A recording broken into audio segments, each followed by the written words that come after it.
Hi there, my name is Dan Edgar and I'm the co-owner of two Mexican restaurants in London, which unfortunately are closed right now, which gives me a bit of extra time to show you guys some interesting cooking tips. Alright, today I'm going to teach you how to make caramel dark chocolate pecan turtles.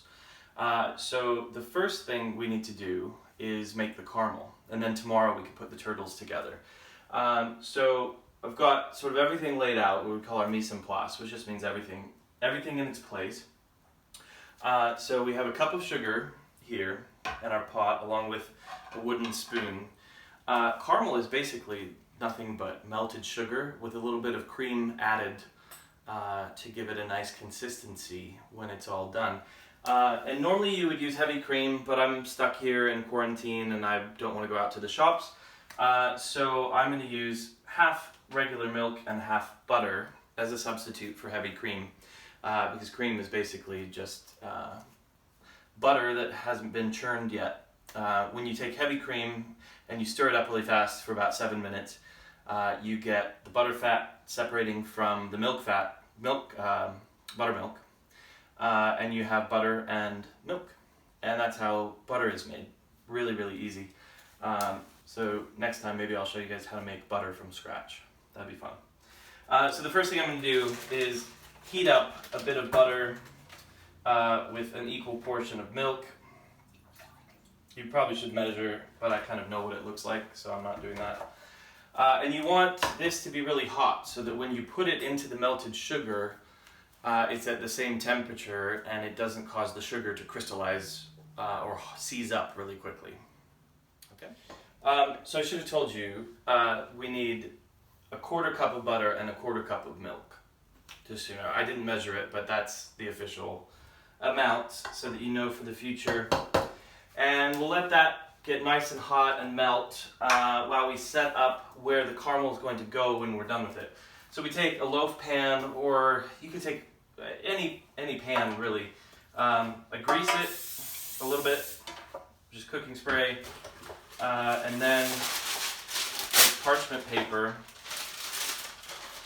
Kind of shove that down inside so that the grease helps it stick to the bottom, and then I put a little bit more grease in there too so the caramel doesn't stick to the pan. So that's where we're going to put the caramel when it's all done. So we have this getting nice and warm, and now we're going to start the caramel, which is just melted sugar. So I'm going to take my pan and I'm just going to put ever the slightest bit of water in it, just a little drop. Kind of coat the bottom of the pan, put that on high, and put the sugar right in the pan. And just kind of shake it around to make sure it's even. If you want to come in and have a look at this. So the sugar just stays right there at the bottom. Every good recipe will tell you not to stir it, not to touch it, or anything like that. I usually stir it because it doesn't seem to matter. So we will just let that cook for a few minutes. Actually, I'm just gonna kind of show you what it looks like. And then we're gonna put this into fast forward so that it's not so boring. Okay, so now we can just start to see it becoming a little bit transparent. There's a little bit of a ring around the edge, you can see just there. You don't want to use a metal spoon. Alright, now it's starting to you can see that little yellowish hue at the bottom there, and then I like to mix in anything that still kind of doesn't look clear so that it gets cooked a little bit more evenly. I want to make sure if you see any lumps, kind of knock them out. They should melt anyway. Fast forward about 5 minutes. It's just starting to turn that lovely caramel color. And you want to catch it before it hits sort of an amber color. This is an example of the amber color. This is a little bit burnt. Don't let it go this far. once you've gone too far, you can't go back. So you may have to do this once or twice before you really get it right. I did when making this video. Or you could get a candy thermometer and do it to the proper temperature. All right.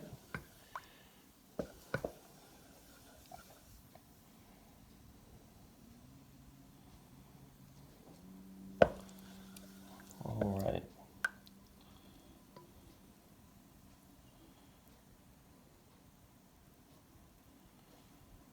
So that looks just about right. I'm going to take this off the heat.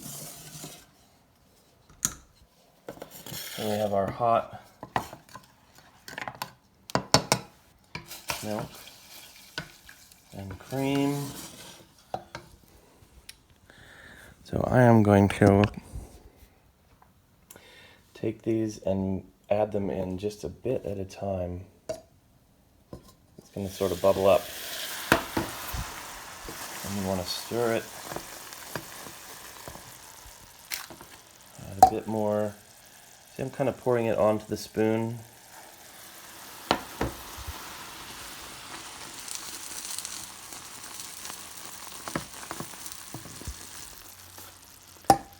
Bit more. Go ahead and do the rest of it.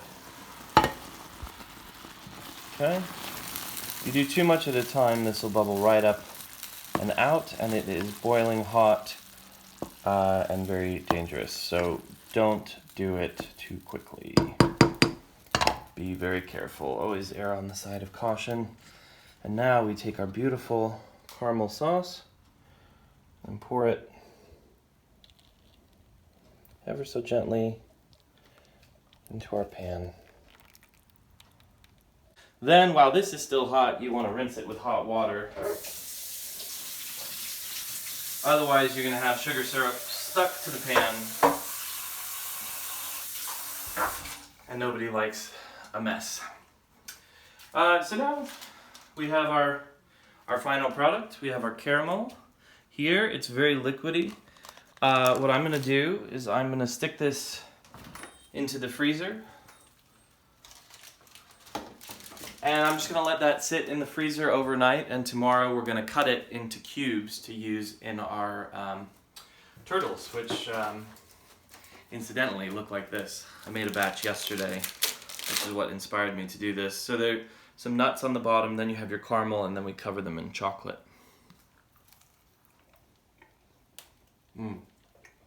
Delicious. Alright, so it's day number 2.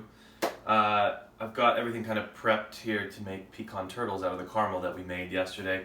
So we've got our pecans lined up on a bit of parchment paper on a tray.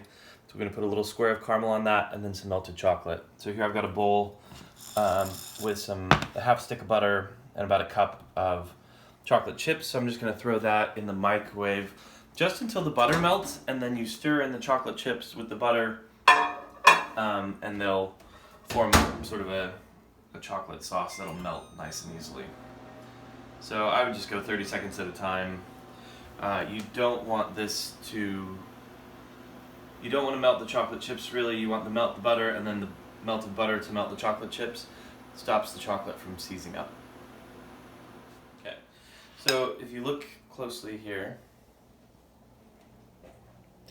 the melted butter mixes in with the chocolate and kind of melts the chocolate chips slowly.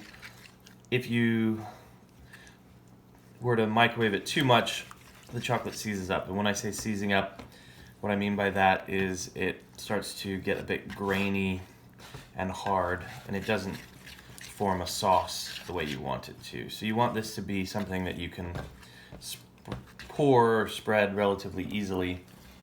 Next, we're going to take the caramel that we made back out of the freezer. We've been grocery shopping in between, so it's a bit crammed in there. So we're going to take this out and we're going to flip it over onto another sheet of parchment paper. I might need a spatula to get this out of here, actually. Okay, you can cut. Alright, so it was stuck a bit, so I just put it on the burner for a few seconds just to kind of help melt it off. Don't leave it there too long or you will melt your caramel again. So this is what the caramel looks like. You want to come in closer here? So we're just gonna invert that over onto here and then sort of peel that off. You can see I kind of melted the bottom when I was trying to get that off, but that's okay. And then we'll just kind of peel that back. Make sure you don't leave any of the paper behind. Okay. Alright, so now we're going to cut this into squares that are just about the right size for our turtles. So about that big each. And then you put one of these down on each of the pecans.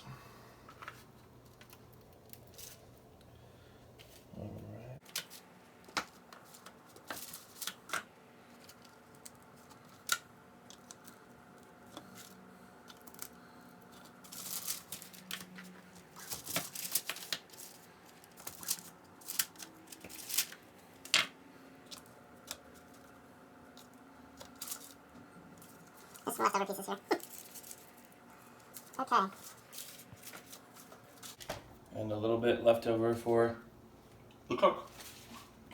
And the camera lady. Okay. Next, with my clean hands, slightly, now this is kind of warm, I just want to smooth out the edges here. So I don't want them to look like squares, so that they look like more like little turtles. Right. Then we take the chocolate and just kind of drizzle it over.